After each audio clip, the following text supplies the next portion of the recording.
يجيرني من الله أحد ولنجد من دونه ملتحدا إلا بلاغا من الله ورسالاته آمنت بالله صدق الله مولانا العظيم. Sont effectivement prononcés au nom et pour le compte de M. Jean-Baptiste Tine, ministre de l'Intérieur et de la Sécurité publique, également chargé du culte. Les relations entre le Maroc et le Sénégal plantent leurs racines dans les relations plus profondes et plus lointaines et riches d'événements économiques et religieux d'une parfaite complexité.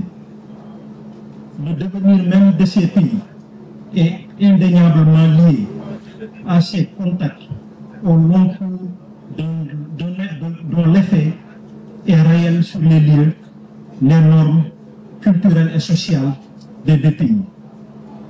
La dimension religieuse est apparue comme un élément essentiel dans la structuration des identités collectives et dans le renforcement du sentiment de proximité entre les deux peuples. Depuis les années 60, les initiatives culturelles, commerciales, financières et immobilières entre les deux pays ne font que se multiplier, trouvant ainsi une intention mutuelle de redonner vie à ce lien pluriséculaire. La grande mosquée de Dakar est là pour en témoigner s'il en était besoin. En effet, comme l'ont si bien dit ceux qui m'ont précédé du haut de cette tribune, la grande mosquée de Dakar a été inaugurée en mars 1964 et est le fruit de la coopération sénégalo-marocaine. Il est bon également de le rappeler, et ça je le tiens du grand Serigne de Dakar ici présent, que le ministre Abdoulaye Makhtar Diop, que le premier plan de la mosquée a été à l'initiative de la renommée communauté Lébou sous le leadership de l'imam Amadou Lamine Diène. Toutefois, c'est le second plan qui a été élaboré par des architectes mandatés par Feu le roi Hassan II, qui fut adopté et mis en œuvre, ce qui nous a valu du reste cet édifice sur lequel nous sommes réunis ce matin. C'est dire que la grande mosquée de Dakar, avec son architecture de type berbère, est un symbole des relations historiques et fraternelles qui lient le Sénégal au Maroc. C'est aussi l'occasion aujourd'hui de réaffirmer la volonté des plus hautes autorités à préserver et à renforcer ces liens séculaires. C'est également le lieu de rendre un vibrant hommage aux pères fondateurs qui nous ont laissé cet héritage d'une si grande valeur. Je remercie également le secrétaire général de la Fondation Mohamed VI, des oulémas africains, pour les différentes initiatives pour le renforcement de ces liens évoqués plus haut entre le Sénégal et le Maroc, mais aussi surtout entre le Maroc et les autres pays africains. Je rappelle qu'il n'y a pas longtemps, nous étions là avec cette même fondation à l'occasion d'un concours de récital du Coran. Hommage également mérité à son Excellence l'ambassadeur du Maroc au Sénégal pour la qualité du travail qu'il mène au quotidien. Nous souhaitons que la commémoration de ces 60 années de la grande mosquée de Dakar soit le début d'un souffle nouveau pour une coopération encore et toujours plus féconde entre nos deux pays. Nous prions également pour le repos des âmes des initiateurs et des bâtisseurs de cette grande mosquée de Dakar et souhaitons longue vie et une santé solide à ceux qui continuent aujourd'hui à veiller sur cet héritage. Dieu bénisse le Sénégal, Dieu bénisse le Maroc. Assalamu alaikum wa rahmatullah. Mesdames et messieurs, aujourd'hui, nous célébrons ensemble un moment d'une grande importance historique, le 60e anniversaire de l'édification de la grande mosquée de Dakar. Une œuvre architecturale sacrée qui appartient désormais à notre mémoire et à notre patrimoine ancestral commun, tant sénégalais que marocain. En ces moments historiques, permettez-moi de rendre un grand hommage à deux grands pères fondateurs, deux bâtisseurs visionnaires de l'Afrique, Amir el-Mouminin, feu Sa Majesté le roi Hassan II, et son Excellence le regretté président Léopold Sédar Senghor, que Dieu ait leur âme. Dans cet esprit, je voudrais aussi saluer avec toute la reconnaissance qu'il aurait dû toutes celles et tous ceux qui ont contribué de près ou de loin à l'édification de la grande mosquée de Dakar.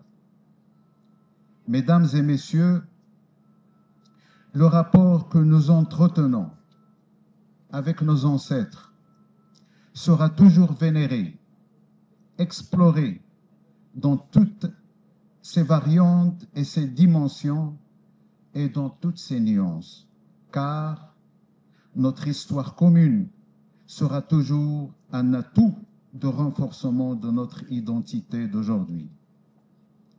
Dans le monde d'aujourd'hui, les chemins les plus courts, les plus rentables, sont les plus fructueux, sont ceux qui nous rappellent toujours que nous avons une histoire commune, que nous avons un destin commun.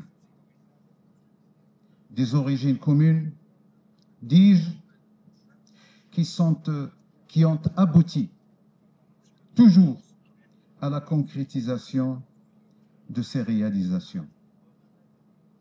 Érigé au cœur de la capitale sénégalaise Dakar et inauguré le vendredi 27 mars 1964 par Amir el-Mouminin, feu le roi Hassan II et son frère, le premier président sénégalais, le défunt Léopold Sédar Senghor, la grande mosquée de Dakar a été conçue selon une architecture ancestrale marocaine.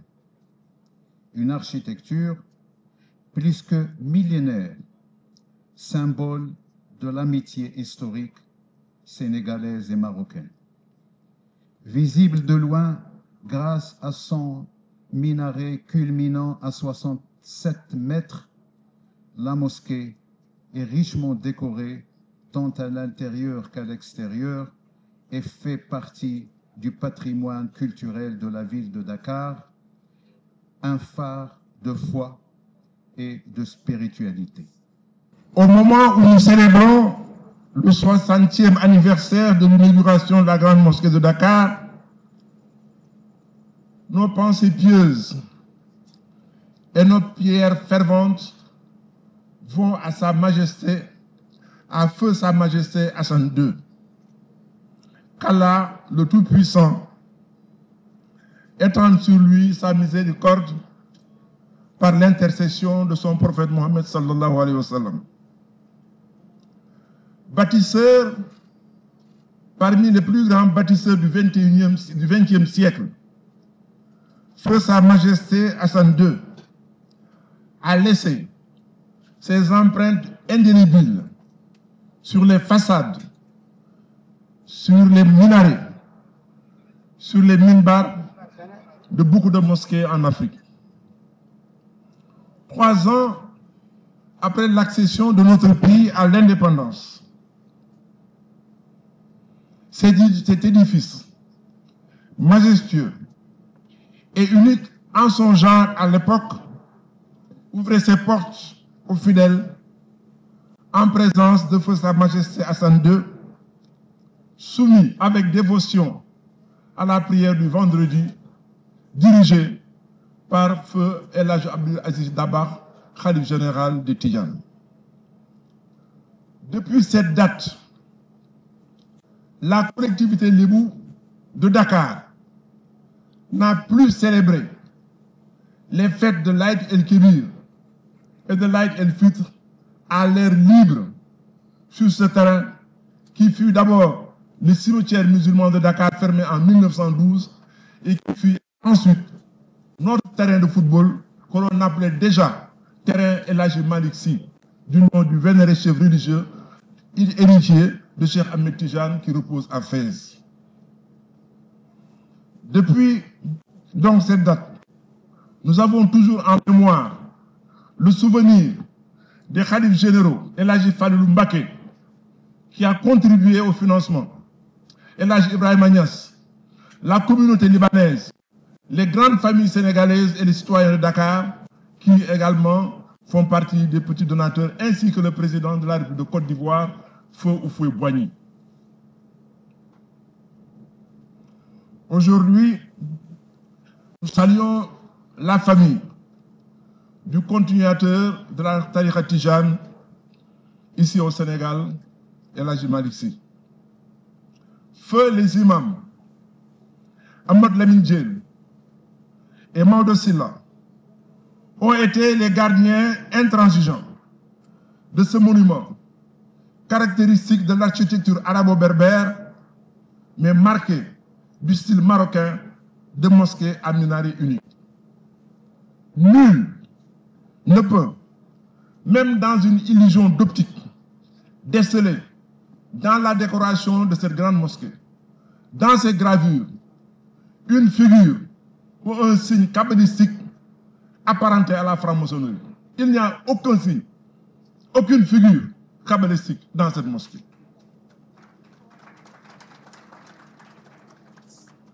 Monsieur Diallo, je vous remercie d'avoir cité l'imam adjoint Pape Ablaye Diène, qui a bien dit dans une interview publiée hier que ce lieu est la mémoire toujours vivante des relations entre le Maroc et le Sénégal. L'orthodoxie dans la gestion de cette mosquée, fidèle au paradigme des Tijanes, nous a préservé et continue de nous préserver des velléités de réforme empruntées à des courants de pensée antagoniques et extérieurs à nos cultures. La géopolitique régionale nous renseigne à suffisance sur ces assauts à dose homéopathique ou brutale qui sont en train de déstabiliser la sous-région. Nous voulons que cet islam modéré, cet islam de tolérance, religion de paix et de fraternité et de solidarité humaine, dont le Maroc et le Sénégal sont aujourd'hui de dignes représentants. Ce que nous avons donc en partage, cet islam-là, est la sève de la confrérie des Tidjani, dont Tivaouane est le dépositaire primordial au Sénégal. La délégation venue représenter le khalife général, Serigne Mbaye Sy Mansour, peut témoigner de relations fusionnelles qui inspirent et impulsent le rythme de vie de la grande mosquée de Dakar. Un simple exercice de mémoire renvoie les images éloquentes de Feu Abdoul Aziz Al Amin à côté de Sa Majesté Mohamed VI à l'occasion de ses séjours à Dakar. La fondation Mohamed VI des oulémas africains, dont Sa Majesté Mohamed VI donc est le très prestigieux parrain, travaille à la défense et à l'illustration de ses œuvres. Votre fondation, Monsieur le Secrétaire général, prouve par la commémoration qui nous réunit ce jour son attachement à réhabiliter, à conserver, à restaurer le patrimoine matériel financé par le Palais Royal. Chers membres de la Fondation, à côté de Monsieur le Secrétaire général, nous vous remercions d'avoir pris l'initiative de cette manifestation, dont le point d'orgue est le colloque international au thème évocateur et fédérateur de vivre ensemble. Des personnalités distinguées, ayant une réelle prégnance sur les fondamentaux de l'islam modèle, sur les fondamentaux de l'islam tolérant, vont animer des séquences pédagogiques pour la paix dans chaque pays et entre les pays. Il nous faut des femmes et des hommes dédiés à cette cause pour actualiser et vivifier le patrimoine immatériel. La Fondation Mohamed VI par ses statuts, y est prédisposé. La Grande Mosquée de Dakar souhaite être le point d'application de segments importants de vos programmes de développement, de l'enseignement arabe et de l'enseignement religieux. Sur le modèle des médersa ou des daras modernes, nous pouvons en parfaite intelligence avec vos oulémas ouvrir des centres de formation dans différentes spécialisations pour aller vers l'excellence.